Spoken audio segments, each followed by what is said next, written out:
Limanaw ambe obela jelifo akatiminandia la kalidi media laje wala saka okunafonia amba foko au danse akadoko kumkibare okonanana. Amba damne nila kanabalia wale kibare oye. Ukonna la ambe takabajangara jatige wale kela uye moko chama bone unina ninga klaka ubulufon ufenechi. Anga nila selila me moko feminya la yinika atoko to dugula. Ko dugu to ko benjeli o kungo konna dobe wawo ko dari donc mogo tara nyotiga lay terrorisme nana ka chef la faga et puis encore muso fana kumbe mugu ci gaz fendo bu bolo bu gaz de fili folo no fili muso bede kirna do wa che kanana docteur sola donc chef la olu bana o kunye le 16 novembre 2024 bambeta o kofe ameta dans la région de Kengi kunu vers 15h wati donc utara dugu dobe ko dongosori na utalen u yelala dugu kono kata buduku jeni kata tasuma do so damadamana ka mo kelen faga ka mo kelen jogi bu ma se ka dugu be jeni quoi o be se mina o yo ke u bora dongo do ambe nde fo anga jija anga chesiri sorasu kono unane do dronu be fembe be o kote ma sorasu kono alhamdulillah bi koni usera chaman kono sera bayara bo operation koni bo ma se ka fenga mogo nunu udogulente ko kadongo udogulendo kuma tew udogulente ina fo sorasu be balade to ko mo bu balade tindi inyebe sorasu le to ko mo plus que ça même donc abeni tabolo de la kadongo fo sorasu kata duguma kata Patrick amase o magoy yiwili le dron o be attaquer romentore ikata dronu wuli kata o soro dron abebe u be soro c'est pas l'appel que ega do tout kono mobile nu fenkri kara o pentew u bade de tonendo nu be attaquer domina u bade re de tonendo mogo bu ye alerte ke wa ko buga faranyon kaya ni information soro sani igata attaquer dugu kono forme sani igata fere soro suma sani ka fere population ma mais yende ibi préposition d'autre pour que abseka dans sera la chokomena deme fana kanga do mogo munu déplacer lendo deme kanga do kongo bula rere kongo badu bula kongo babadu bula rere do kanga deme rere bon mogo yeni ata ka laje ibi seneka yoromna donc i bula ka boy i maseka seneka i maseka fenke i bika chike yoromna i maseka chike donc vraiment gelea dandu gelea bayre de be muso nu de si yoroko problème ko aka gelere rere de donc aka chala fe aw munu belame o ka fenga deme don nyinanye pour que o se ka ko no ka chogomina quoi bon ibado ka seneke ka fembe ke do ima dige femina donc ibi cheka na duguba kono donc nation ko bala fembe bala vraiment aka gele halibi ameto la kana balia wale kono nyoro marala jatige wale kelo uye tasuma do mo chama nga furula angani la sedinu nuna meka bonyoro ne bende sang tigabu ambe ndemugo sifla bundi commune fe nyono circle do o bora ni basis de che ni sala basis e ponti gazro basis ka ile manga kotela amboli lazara la 4h30 wati mo bolla kana fana ko terroristu chama balakana wala dron ndenga nana fana ko ku eta suma danga furula nera ka furubula hectare kilometre duru nyokona o kungelemba kwara we tasuma dola nimbo krefo ne koraka deunta we tasuma do fana ne ka furubera be o be ko 060 nyoko tasuma dola nimba krefe o tigita hectare kilometre tasuma dola o kote don fana fe o tigita hectare fla we tasuma dola be jogo malo kane ka farano ka ke jogo e ye fendo koni fiala mara essence do gasoil do kono fendo fiala ka zo ka tasuma dola olu be jenna ko ba o tila ka tema ka tanye fe anga ton no anga ton villageois o tumala ka lay travers ka demsano nga malo gosi utara ka tasuma do malo min gosi la min ma gosi ani masin yere ka tasuma do bela ka be jeni ka ba pe ye min jeni hectare tan jate ade do o ne wotro tigi do bena wotro falen do malo gosi lena we wotro tigi jinga ba wotro kono ka tani wotro na malo demsano fla kumbe ko luka moto gosula kamsi do fana faranyo ka tukulu olu genga tanu bi ye min kan fe sibiri novembre kalo tletanu wora ko ka 18h si ubia anga dozo fana nana kana bankulo mage ga dozo bina wakati ma so utlalu ka bara na utara soro su kon mana fe ka bonga dugura kona ka ta nyono kilo mugani kele soro su chama be nyono akera dronere ya dozo wele ka nyefu yana dozo ye wele like nyono soro su la ka wele like sigu ku ya me ku benale mana de oni ndemugere che o kilo wora ndemuguni nyono che kilo tandure re gudroye ka bɔ ndemu kana fɛ kilo 6 dɔrɔn de wa bolitari fana nka o mana dɛ an y'u ɲɛna filɛ ka dɛsɛ fo sisan o ma s'an fɛ yan fɔlɔ an kɔni ka jateya la sɔrɔsiw ka jateba tɛ anw kan parce que ni ɲɔgɔnna caman kɛra yan nɔ dɔw u nana sufɛla la ka na an ka donso attaqué u ye min kɛ mugu la a bɛ ɲini ka heure 2 bɔ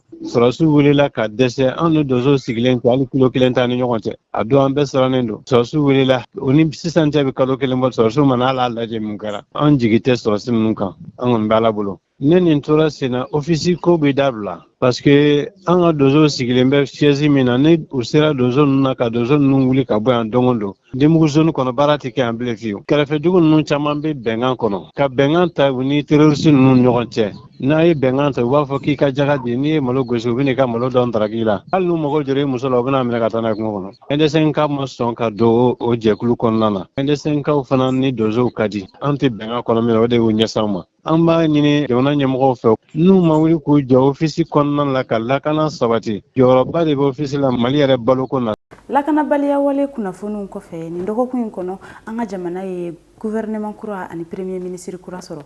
ministre bɛɛ lajɛlen faralen ɲɔgɔn kan o ye ministre 28 an filɛ yɔrɔ min na eko bi Mahamadu Konare ni ale ye parti Karaji ɲɛmɔgɔ ye ale bɛna hakilina di ni yɛlɛma ninnu kan. I y'a fɔ cogo min na an bɔra ka gouvernement maaw tɔgɔ fɔra bon ne hakili kabi transition in daminɛna 2020 n'o ye san 2000 ani san 20 ye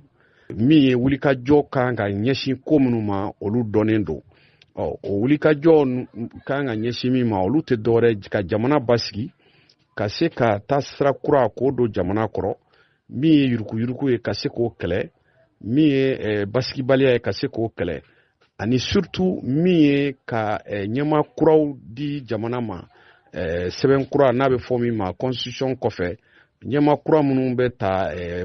sugandili jamana kɔnɔdenw ka kalata kɔfɛ ne hakili la o de ye laɲini minnu dara transition ɲɛmaw kɔrɔ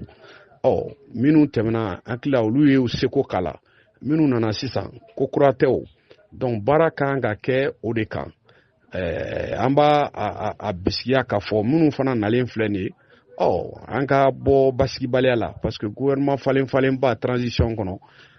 ne ma da la n'o ye ko ɲuman ye min ye nin waleya ninnu ye tɔ saba minnu ne olu fɔ olu tɛ wagati kelen ko ye o ye wagati jan ko ye bɛɛ b'i seko kala mais min kɔni ye ka kala ta ka se ka jamana ɲɛmɔgɔ kuraw sigi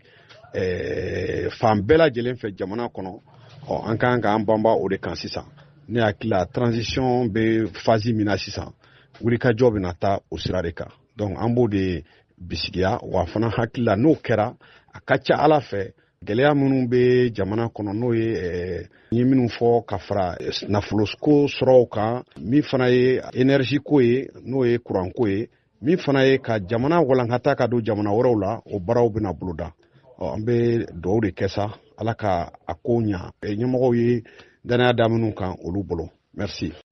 Parti far an ka wuli ɲɛmɔgɔ ni o ye Modibo Sidibe ye a taara bɔ an ka dɔnkilidalaba ye ni o ye Nahawa Dumiya ye an ka tagama in kun lamɛn Modibo Sidibe fɛ. An nana Nahawa fɛ a dɔɔni don jamana nin kɔnɔ a dɔɔni don kɔ kan e kɔni b'a dɔn an ye ɲɔgɔn ye yɔrɔ caman la an ka taabolo dɔ ye ani jamanadenw ka kuma ɲɔgɔn fɛ an ka taa u bɛ se yɔrɔ min na u sigidaw la an n'u ka kuma an n'u ka masala mun de b'u da la u ka faamuyali mun ye mɔgɔ kelen mɔgɔ fila n'an y'o dɔn fɛɛrɛ minnu tigɛlen b'anw bolo ka ɲɛsin jamana kunkanko ma jamanadenw ma ani ka ɲɛsin jamana ka ɲɛta ma an bɛ se ka dɔn an bɛ baara min k'o kɔnɔna la an bɛ se ka dɔn min bɛ labɛn an bɛ se ka dɔn n'an bɛ sira min kan olu de ye jamanaden bɛ jamanadenw bɔ o kɔnɔna la ni jamanadenw fana ka hakilinaw ye an fana ka taa f'u ye min b'an bolo ka ɲɛsin jamana ka sisan jamana ka sini ana ka jamana ka sini gɛnɛ parce que mɔgɔ si se ka fɔ k'i bɛ bi dɔrɔn kuma ta ka sini ta ten i bɛ bi ni sini de ta n'i bɛ bi ni sini ta f'i ka sini gɛnɛ fana jateminɛ n'o tɛ i bɛna jamana bila ko la peut-être min bɛ sini gɛnɛ curu e de m'a wuli o kama donc a kana an ka ɲɔgɔn fo k'a dɔn mɔgɔba de don n'aw ye mɔgɔba de ye donc o kɔnɔna la jamana kɔnɔna la ni jamana kɔ kan u ye minnu kɛ ale n'a ɲɔgɔnnaw jɔnjɔn ka d'a ma u n'o ka kan an fana kan ka wuli k'o dɔn a ye k'o foli bila la ani ka ɲin'a fɛ a ka ɲɔgɔn bɔ n y'a fɔ cogoya min na ɲininkali tɛ fɛn dɔ sɔrɔ baro b'o sɔrɔ. O tagama kelen in kɔnɔna na an ka Nahawa Dumbuya fɛnɛ hakilinaw lamɛn. A diyara n ye, a bɛnna n ma ka wuli ka bɔ u ka yɔrɔw la ka na n sɛgɛrɛ ka na foli kɛ na. A ye bonya da n kan, a diyara n ye. A nana k'u bɛna baro kɛ n fɛ. Ne yɛrɛ kɔni ni mɔgɔ min ko a bɛ n'i baro i ko ka d'a tigi ye. An ye hakilinaw di ɲɔgɔn ma. Donc Ala yɛrɛ barika la u ka nali a diyara ne ye, a bɛnna ne ma. Hakilina caman sɔrɔla a kɔnɔna na. U nana ne fo k'an ka baro ɲɔgɔnya kɛ. Ni mɔgɔ min bɔra ka so k'i sɛgɛrɛ i tɛ se k'o sara sɔrɔ. Ne ka foli b'u ye. A ye hakilina min ne ma o ye baara ɲuman de ye. N y'o de fɔ, n k'a bɛ baarakɛla don. N y'o de fɔ, n y'a dɔn ni min ye n y'o de fɔ. N tɛ min dɔn n tɛ se k'o fɔ dɛ. O tɛ tiɲɛ ye. N b'a dɔn ni baara ɲuman ye. N b'a dɔn ni mɔgɔsɛbɛya ye. Bala a nana n fɛ, a diyara n ye. Mɔgɔ mɔgɔ bɛ jamana fɛ n'o ye jamana jɔla ye, n'o ye baarakɛla ye, n'o ye maliyɛn ye, k'i bɛ Mali ka hɛrɛ fɛ, i bɛ Mali denw ka hɛrɛ fɛ, ne b'i fɛ. N bɛ foli kɛ fɛnɛ k'a tigi fɛnɛ n b'u encourager. Bɛɛ ka dɔ fara i ka courage kan, bɛɛ ka dɔ fara an bɛɛ ka ɲɔgɔn dɛmɛ quoi. Hali bi Ala ka jamana suma, Ala k'an bɛɛ kan bɛɛ kelen ma, Ala ka sitana bɔ jamana kɔnɔ, ka sitana bɔ mɔgɔw ni ɲɔgɔn cɛ, Ala ka adamadenw kan bɛn. Ne bɛ n faso fɛ, n bɛ Mali fɛ, n bɛ Maliden bɛɛ fɛ, n bɛ bɛɛ lajɛlen fo. Sigida lakanani kunnafoniw kɔnɔna na an bɛ taga Badalabugu sanfɛ kalansow ni ɲɔgɔn cɛ ɲamantonba min bɛ yen nɔ a warakatala ni ka sira bɛɛ lajɛlen datugu. Bamako maiриba mɔgɔw ye wulikajɔ kɛ ni ka se yɔrɔ in na walasa ka ɲama ninnu cɛ. An ka jɛ ka Lieutenant Seydou Tarawele lamɛn ni ale ye Bamako Voirie ɲɛmɔgɔ ye. Bi initiative min b'a an fara ɲɔgɔn kan o ye n'a y'a la kɔlɔsi an filɛ nin ye siraba min kan n'a bɛ bɔ an ka siraba min bɛ tɛmɛ ka taa aéroport la donc ka bɔ yen ka tɛmɛ hôtel Olympique da fɛ ka na se an ka sanfɛ kalanso minnu bɛ Badalabugu kulu sanfɛla la donc siraba in a bɛ tɛmɛ ɲamanbɔyɔrɔ dɔ da la donc ɲamanbɔyɔrɔ in tellement que ɲaman bɔncogo juguya ani minnu bɛ na ɲaman tɔmɔ ani fɛn finalement sira in yɛrɛ tigɛra mɔgɔw la. Ɲama ye sira tigɛ mɔgɔw la donc o ye ko min ye ko ye ko min tɛ se ka to ten donc welewele sera mairie district ma donc délégation spéciale comme ale yɛrɛ ka priorité fanba ye dugu saniyali ye donc a ye a ka service technique n'o ye Voirie ye ni ne y'o directeur ye k'a fɔ ka wulikajɔ bɛɛ sigi sen kan pour que sira in a bɛ se ka segin a togo la joona cogoya min na donc an bɛ yan o baara de kɔnɔna la. Baara in pour que a kana na degun lase parce que comme aw yɛrɛ ɲɛ b'a la a baara in a tɛ taa kɔlɔlɔ kɔ sira bɛɛ tigɛra fɛn fɛn bɛ na dépôt la minnu yɛrɛ tun bɛ essayer ka tɛmɛ kɛrɛfɛ donc sira tigɛlen don bɛɛ la donc pour que baara in a degun kana na bonya an ye fɛɛrɛ kɛ ka baarakɛminɛn caman fara ɲɔgɔn kan pour que baara in bi yanni baara jigin cɛ ka baara in kɛ k'a ban donc yanni baara jigin cɛ ni Ala ma an ka jɔnya jira n na sira in a bɛ rétabli i b'a fɔ ɲaman tun tɛ sira kan. Kumakan labanna o ye k'a fɔ toujours wotorotigi minnu bɛ na ɲaman bɔn décharge in na ani minnu fana bɛ na ɲaman trier n'u dahirimɛ b'a la u k'a dɔn k'a fɔ maintenant baara in a kɛcogo juguya u fana bɛ kɔlɔlɔ de lase maliyɛn wɛrɛw ma o ye minnu bɛ tɛmɛ sira in fɛ ka taa u ka kalanso la ou bien karamɔgɔ ni fɛn fɛn bɛ baara kɛ kulu sanfɛla in na donc baara in n'u m'a kɛ ka ɲa ɲaman bɛ segin ka na sira kan tuguni donc o ye ko ye ko min cɛ man ɲi ko min tɛ bɛn donc u k'u hakili to o yɔrɔ la kosɛbɛ u ka baara kɔnɔna la. Sigida lakanani kunnafoni kɔnɔna na hali bi an ka jɛ ka Amadu Mariko lamɛn ni ale ye commune 5 maire ka danga sabanan ye. Sɔgɔmada in na an bɛ kulu sanfɛ yan ɲamaton kɔrɔ sira min bɛ tɛmɛ ɲamaton kan ka an ka kalansow sɛgɛrɛ i n'a fɔ université facultéw i n'a fɔ école privée les Angelos l'université privée Spirit olu masɔrɔli ye baara de ye ka da ka ɲama bɔra a so kɔnɔ ka sira bɛɛ lajɛlen datugu an ka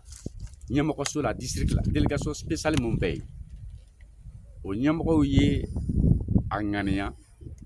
ka sira nin libéré an b'o de baara la yan bi alors jigisigi baara don an bɛ fɔ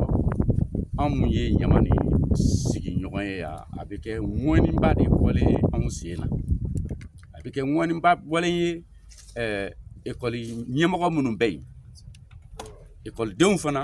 a bɛ kɛ ŋɔni ye mun bɛ bɔ u sen na ka da kan ka kalansow masɔrɔ lafiya la ani sanuya la nin bɛ k'o sababu ye donc an bɛ baara bolodabagaw ni o ye délégation spéciale du district an b'u fo ni ŋaniya la nka ɲama nin a yɛrɛ bɛɛ ɲɛ b'a la o sira nin lahala ye cogo min a ti bɛn tuguni ni cɛlen ko ka bɔ yen maa minnu bɛ yen ni u bɛ baara kɛ ɲamadon kan minnu bɛ yen ni olu bɛ bɔ ni ɲamaw ye sow kɔnɔ ka na nin baara kɛlen kɔni kɔfɛ ko u ka na tuguni ka nin ɲɔgɔnna wɛrɛ kɛ an tɛna jɛ n'o ye cogoya si la an tɛ jɛ n'o ye cogoya si la donc k'o fɔ k'o kɛ kankari ye k'a f'u ye yɔrɔ nin kan ka datugu yɛrɛ an ni Ivoire ni district bɛ ka fɛɛrɛ tigɛ nɛrɛ kɔrɔ tigɛnba minnu bɛ yen olu ka se ka kɛ ɲamaw dagayɔrɔ ye fɔlɔ donc k'a fɔ wotorotigi minnu bɛ na yan u k'u ɲɛsin nɛrɛ kɔrɔ o tɛ fɛn o fɛn mana sɔrɔ yan tugun a ti bɛn dɛ a tɛ bɛn cogoya si la donc franchement pour que ka bɔ kuma la n bɛ foli kuraya ka ɲɛsin ɲɛmɔgɔw ma n'o ye délégation spéciale ɲɛmɔgɔw ye alors ka wele da maa si kelen tɛ se minnu bɛ baara kɛ yan n'an ko ma les récupérateurs olu ɲɛmɔgɔw an bɛɛ lajɛlen kan hakili to o de la k'a fɔ yɔrɔ nin an k'a datugu ɲama kana na tugun ɲama kana na tugun n'o kɔni kɛra o b'an ka kalandenw kisi janko u bɛ se ka kalan ɲuman kɛ cogo min na lafiya nin de bɛ dansigi an ka dɔgɔkun kibaruyaw la Lidi Media sanfɛ an b'a ɲini aw fɛ aw kana ɲinɛ ka aw abonné k'an ka videow like ni ka tila ka u partager aw kan bɛɛ ni ɲantuma wɛrɛ